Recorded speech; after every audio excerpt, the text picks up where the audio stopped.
Ethan took the last box from the moving truck. The air in Still Creek was different. It was heavy. It was thick with the scent of damp earth and something else, something like overripe flowers. He unlocked the door to his new house.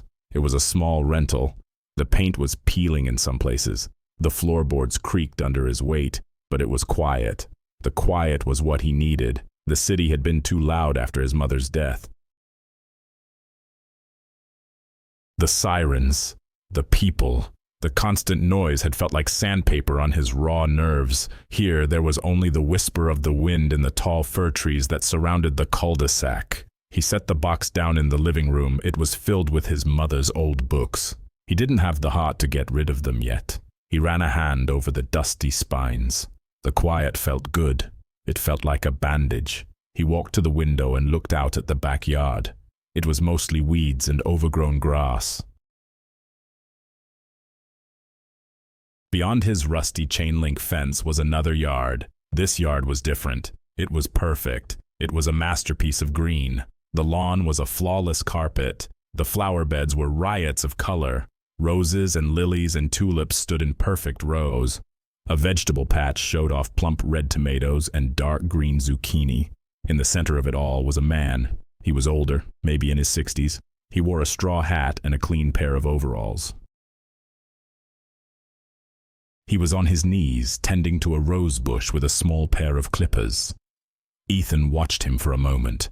The man moved with a slow, deliberate grace. Every snip of the clippers was precise. There was a knock at the door. Ethan turned, startled. He hadn't heard anyone approach. He opened the door. It was the man from the garden. He was smiling. His face was a network of kind wrinkles. His eyes were a pale, watery blue. He held a small wicker basket. "Hello there," the man said. His voice was soft, like dry leaves skittering across pavement. "I'm Arthur Abernathy. I live next door. I saw the moving truck and thought I'd welcome you to the neighborhood." He held out the basket, "A little something from my garden." Ethan took the basket. It was filled with peaches. They were huge. The skin was a beautiful blend of deep red and sunset orange. They felt heavy and warm in his hands. "I'm Ethan," he said. "Thank you, Mr. Abernathy. This is very kind of you." "Just Arthur, son," the old man said, his smile widening slightly. "We're neighbors now. If you need anything at all, just give a knock. It's a quiet street. We look out for each other here." He tipped his straw hat and turned to leave. "Enjoy the fruit. They're my special heirloom variety, very sweet." Ethan watched him walk back to his yard, disappearing behind the thick hedge that separated their properties. He closed the door and looked down at the peaches. They did look special. The color was almost too vibrant. He picked one up and smelled it. The scent was intoxicating. It was sweet, but with a strange, musky undertone. He put the basket on the kitchen counter. The quiet of the house settled around him again, but now it felt different. It felt less like a bandage and more like a blanket, heavy and slightly suffocating. That night, he ate one of the peaches. Mr. Abernathy was right. It was the sweetest fruit Ethan had ever tasted.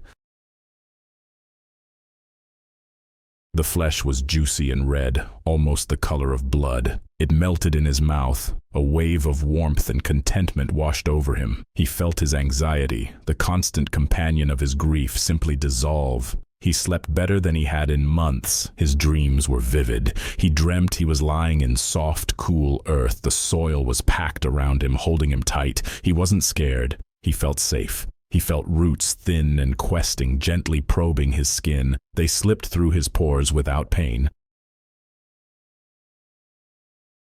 They wrapped around his bones, drawing something from him. He woke up feeling rested, but with a strange tingling under his skin. He dismissed it. It was just a dream. He spent the next few days unpacking. The quiet of Still Creek became his routine. In the mornings, he would try to work on his novel, but the words wouldn't come. Writer's block was a physical weight in his chest. In the afternoons, he would sit by the window and watch Mr. Abernathy in his garden. The old man was always there. He moved like a priest in his temple.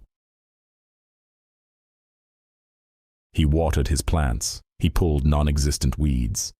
He would sometimes just stand and stare at a particular flower, his head cocked as if listening to a secret. Ethan started noticing the little things. The bees in Mr. Abernathy's garden were huge. They were fat and black and moved with a sluggish, deliberate buzz. The squirrels and birds that were rampant in Ethan's own yard never crossed the fence into Abernathy's perfect green space. It was as if there was an invisible wall. At night, the smells from the garden would drift over. The sweetness of the flowers was thick, cloying. Underneath it, there was that other smell. The musky, earthy smell now mingled with something else, something vaguely metallic and organic. It reminded him of a butcher shop, a local cat. A scrawny orange tabby that Ethan had named Patches would often visit his back porch. He'd leave out a saucer of milk for it. One afternoon, Patches was sunning itself on the porch steps. Ethan watched as it got up, stretched, and trotted towards the fence line with Abernathy's yard. It squeezed through a small gap in the chain links. Ethan waited for it to come back. It never did. He never saw Patches again. He told himself it was just a stray. Strays wander off, but a small cold knot formed in his stomach. He had eaten all the peaches from the welcome basket. Each one was a burst of sublime sweetness, followed by a night of deep, earthy dreams. He dreamt of roots and soil and a strange, silent growth. He found himself craving another one. He decided to go next door and thank Mr. Abernathy properly and maybe ask if he had any more fruit. He walked around to the front.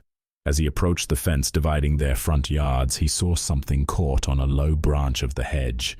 It was a single gardening glove. It was made of thick canvas, stained with dirt. And something else. A dark, reddish-brown stain soaked the fingertips. It looked wet. It looked fresh. A swarm of fat black flies buzzed around it. Ethan reached for it, a morbid curiosity compelling him. "Careful there, son." Mr. Abernathy's voice made him jump. The old man was standing right behind him, silent as a shadow. He hadn't heard him approach at all. "My fertilizer is a bit potent," Abernathy said, his pale blue eyes twinkling.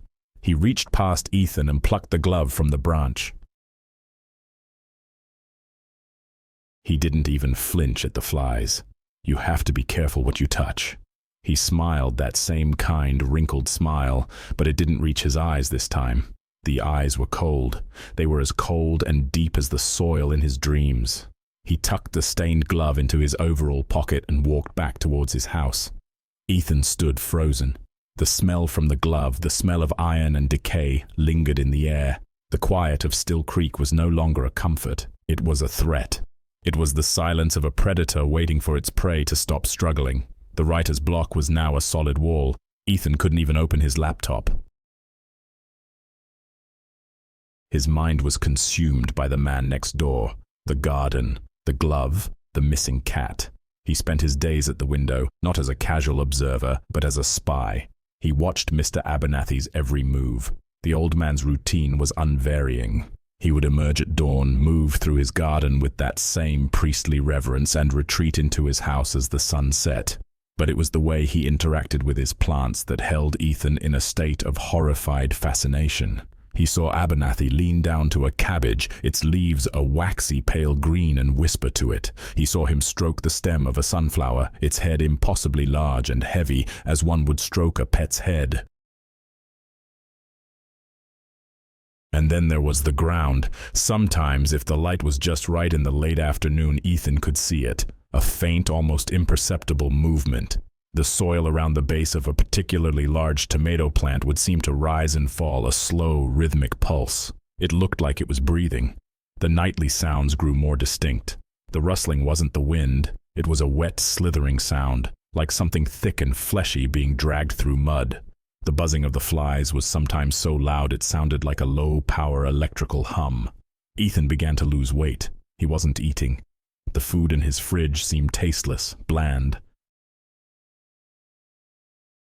He craved the sweetness of Abernathy's peaches, a craving that shamed and terrified him. He knew he had to find out more. He had to know what was in that garden, what was in the small, locked shed at the far end of the property.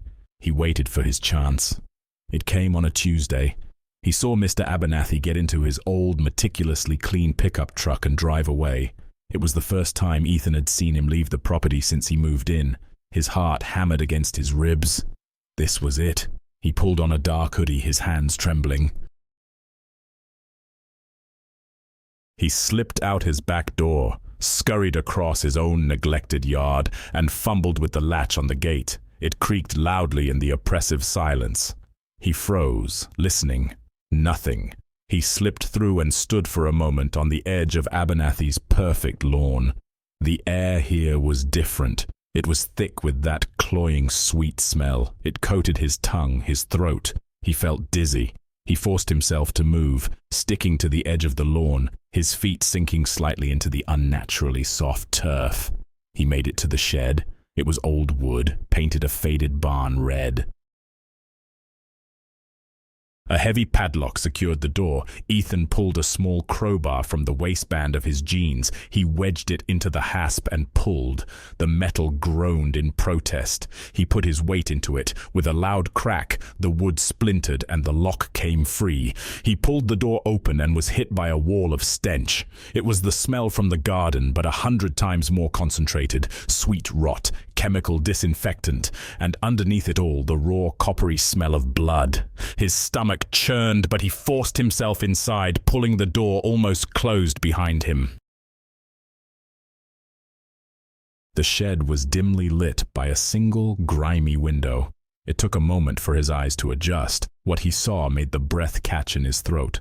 The walls were not lined with rakes and shovels. They were covered with drawings, dozens of them, pinned to the wood. They were anatomical sketches drawn with incredible precision.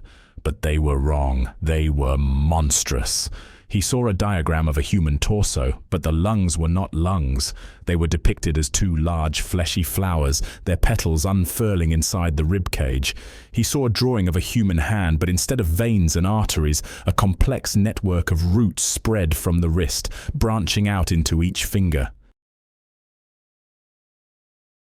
There was another, a cross-section of a human head. The brain was not a brain. It was a tightly coiled bulb with a green sprout emerging from the top of the spinal cord. They were blueprints for a grotesque fusion of flora and fauna. On a long workbench against the far wall there were bags. Not commercial bags of fertilizer. They were thick burlap sacks tied at the top with twine. Several were open. Ethan crept closer. A dark, loamy substance filled them. It looked like rich potting soil, but it was wet. And it was full of fragments.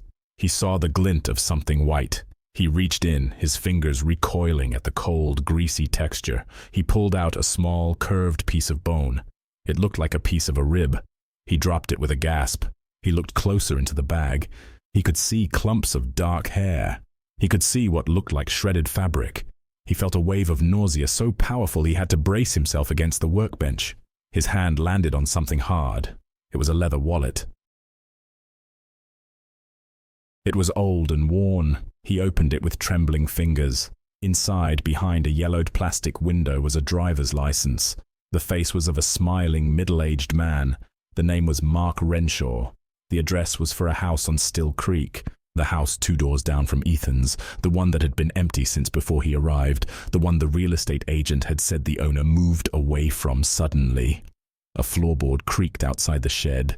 Ethan's blood ran cold. He flattened himself against the wall, his heart trying to batter its way out of his chest. He peered through a crack in the door.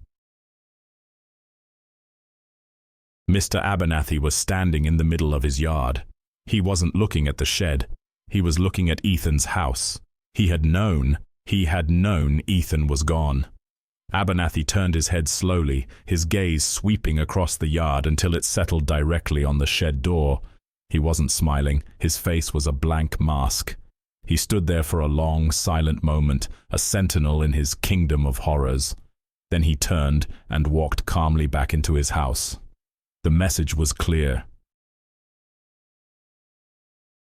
There was nowhere to run. Ethan scrambled out of the shed, leaving the door hanging open. He ran, stumbling across the perfect lawn, through his own gate and into the safety of his house, locking the door behind him. He leaned against it, gasping for air, the stench of the shed still clinging to him. He knew he was no longer just an observer. He was now a part of the garden. He was a weed that had grown in the wrong place, and he knew with a certainty that chilled him to his very marrow what the gardener did with weeds. He called the police. His voice was high and shaky as he told the dispatcher about his neighbor, about the shed, about the wallet. An hour later, 2 officers arrived. They were young. One was broad and looked bored. The other was thin and seemed annoyed to be there. They listened to Ethan's frantic story, their expressions shifting from disinterest to skepticism. "So, you broke into your neighbor's shed?" the broad one asked, his arms crossed. "I had to," Ethan stammered. "There were drawings and bags. I think there's a body in there, or parts of one." The thin officer sighed. "Let's go talk to him." They walked next door. "Mister?" Abernathy answered on the first knock. He was wearing a clean apron and wiping his hands on a towel. He looked like a kindly grandfather interrupted while baking cookies. "Officers," he said, his voice full of mild surprise, "is everything all right?" "Sir, we're responding to a call from your neighbor," the thin officer said. "He seems to have some concerns." Abernathy's gaze flickered to Ethan, who was standing behind the officers. His eyes held a look of gentle pity. "Ah, young Ethan," he said softly. "I am worried about him. He lost his mother recently. He seems very distressed.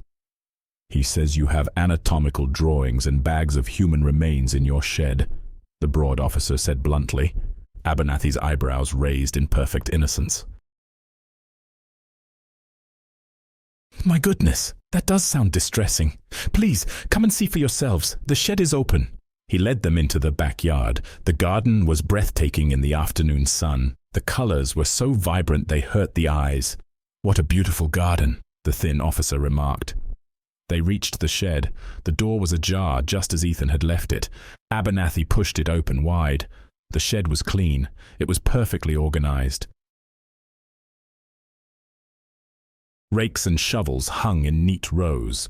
On the workbench there were pots and small bags of commercial potting soil and fertilizer. There were no drawings on the walls. There were no burlap sacks. There was no wallet. Ethan stared, his mouth hanging open. It was impossible. He had been in here less than 2 hours ago. "As you can see, officers," Abernathy said calmly, "just gardening supplies. My late wife was an artist. She did some botanical sketches." "Perhaps that's what the boy thought he saw. His mind seems to be playing tricks on him." The broad officer shot Ethan an angry look. "You wasted our time, kid." "No," Ethan whispered. "It was here. I saw it. The bags.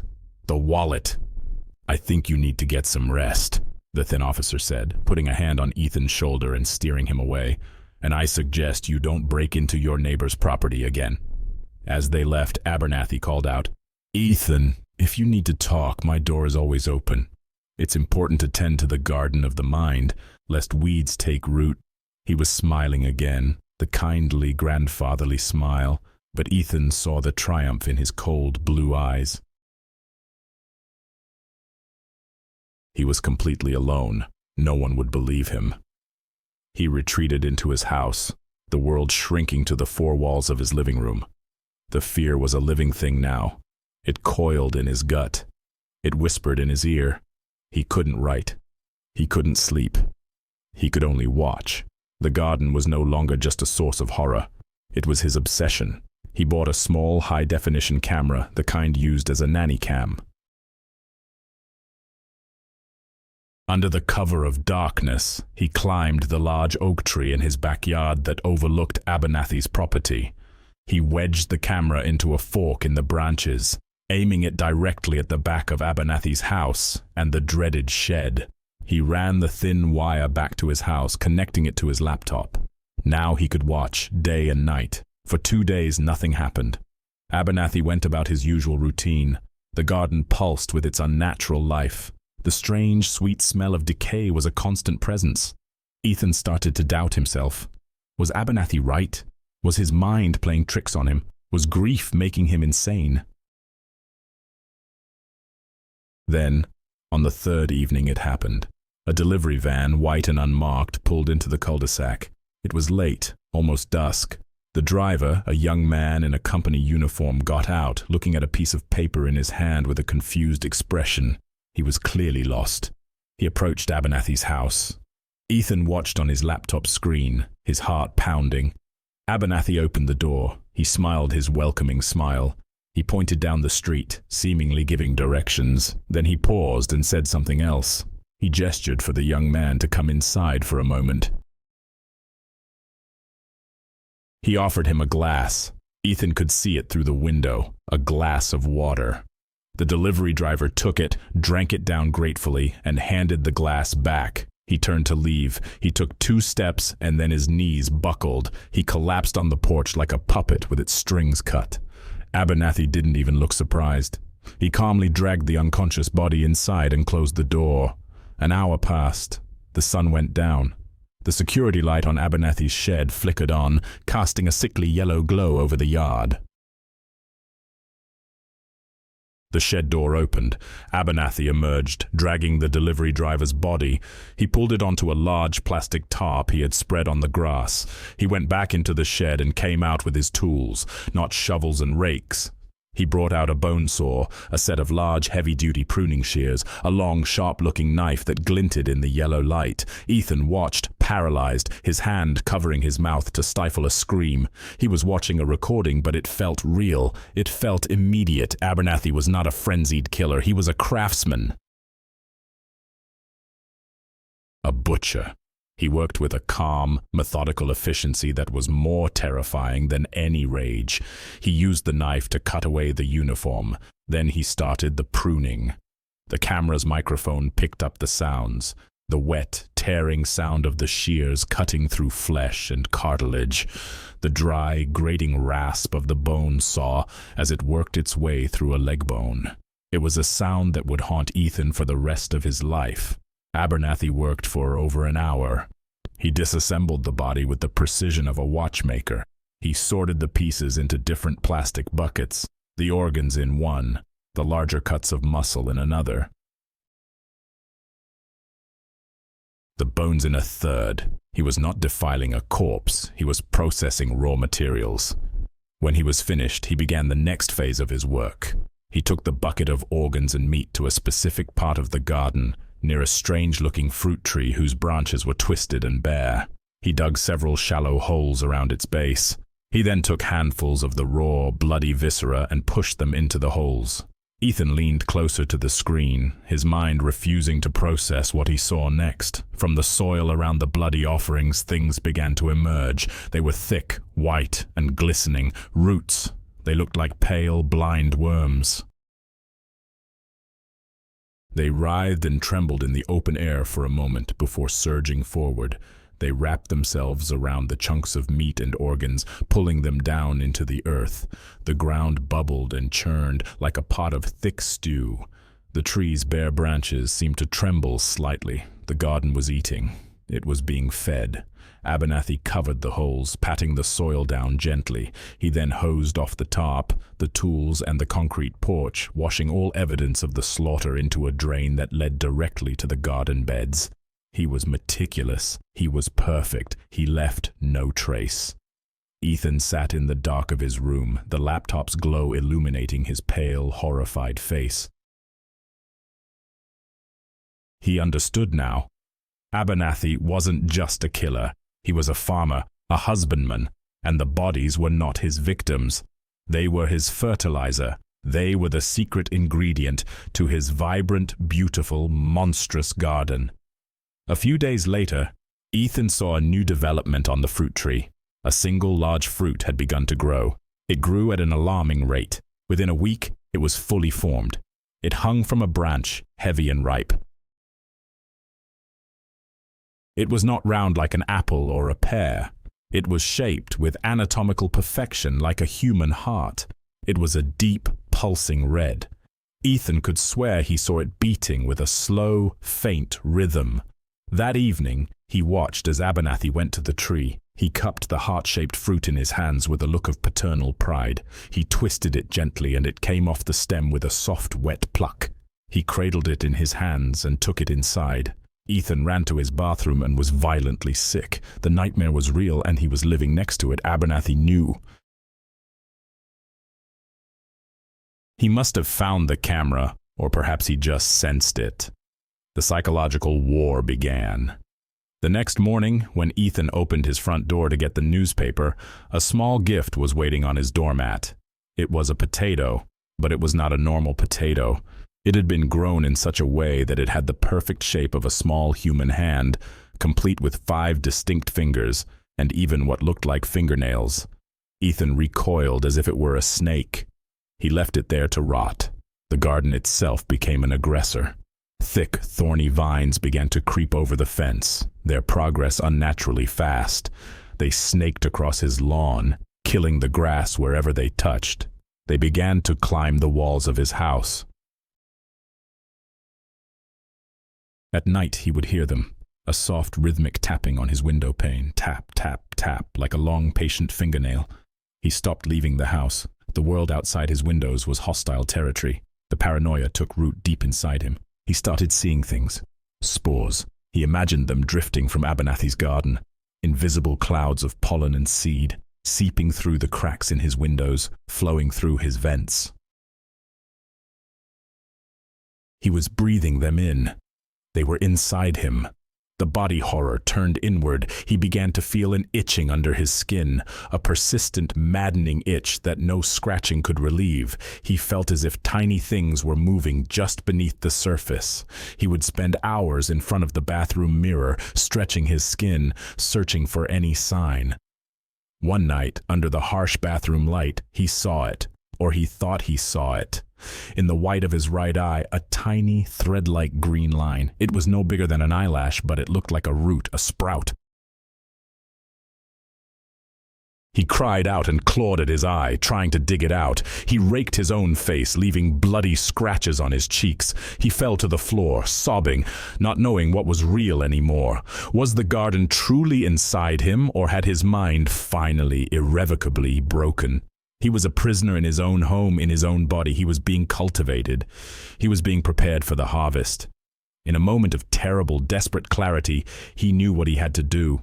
He couldn't run. He couldn't fight. But he could burn. He could use fire. Use a cleansing fire to destroy the unholy garden and the monster who tended it. He found a can of gasoline in his garage, left by the previous tenant. He waited for the deepest point of the night, when the moon was hidden behind a thick blanket of clouds. He crept out of his house, the gas can heavy in his hand, a lighter clutched in the other. He moved like a ghost through his own dead yard, the thorny vines of Abernathy's garden snagging at his ankles. He climbed the fence. As his feet touched the soft, springy turf of the garden, he felt a change. The air grew still. The night sounds stopped. The garden knew he was there. It was awake. He started splashing the gasoline, dousing the rose bushes with their blood-red blooms, the cabbages with their waxy leaves, the base of the terrible heartfruit tree. The ground beneath his feet seemed to writhe. Thick, pale roots, as thick as his arm, erupted from the soil. They coiled around his legs like pythons, pulling him down. He stumbled, falling to his knees. He looked up and saw the flowers turning towards him. The large, bell-shaped lilies opened wider, releasing a fine, shimmering yellow dust. He breathed it in. His limbs grew heavy. His thoughts grew sluggish. A wave of numbness washed over him. He saw the pitcher plants, large as small dogs, their lids snapping open to reveal mouths lined with sharp, backward-pointing thorns. He looked towards the house.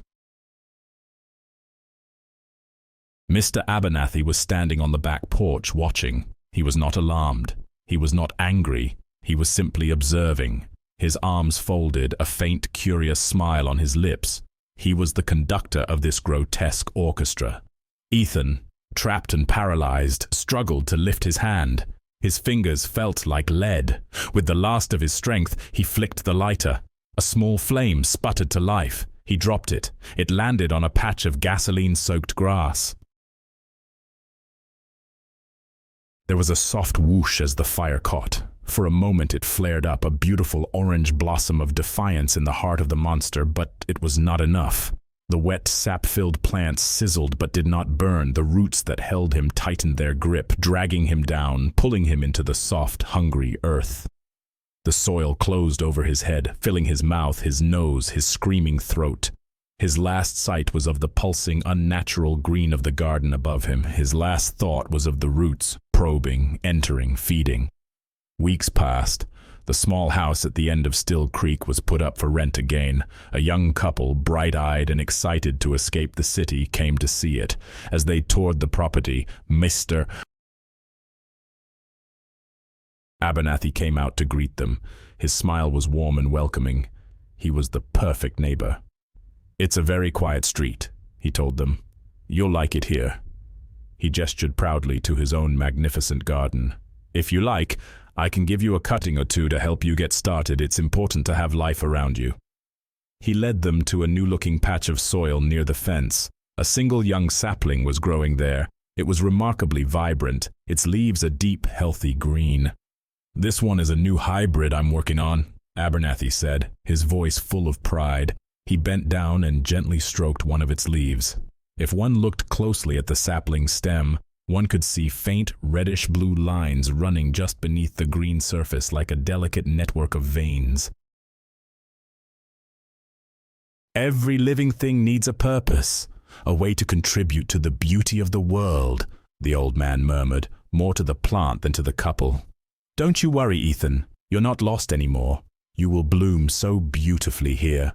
The couple smiled, not understanding. At the base of the sapling, where the tender stem met the dark, rich soil, a single human eye was visible. It was wide open, trapped in a state of eternal, silent horror. It stared up at the sky. A tiny white root, no thicker than a needle, slowly emerged from the soil and pierced the center of the pupil. The eye did not blink. The quiet in Still Creek was absolute. The garden was content.